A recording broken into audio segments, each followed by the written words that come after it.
మాకు ఈవినింగ్ మంచి వర్షం పడిందండి. ఈవినింగ్ వర్షం పడిందని మా ఆయన ఆనియన్ పకోడీ చేయమన్నారు. మిర్చి బజ్జీలు చేయమంటారు యాక్చువల్‌గా. మిర్చీలు దొరకలేదు.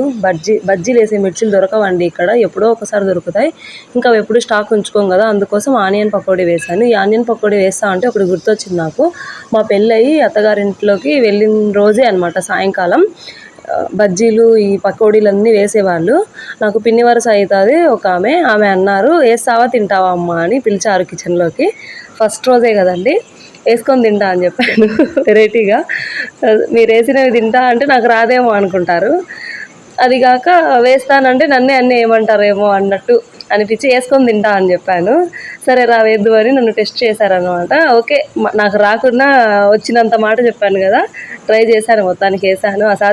అసాధ్యమైనవి కూడా సుసాధ్యం చేసేంత మనసనమాట నాది. ఓకే. చేసేసాను. అక్కడికది అయిపోయిందిలెండి. ఇంకంతే. Bye bye.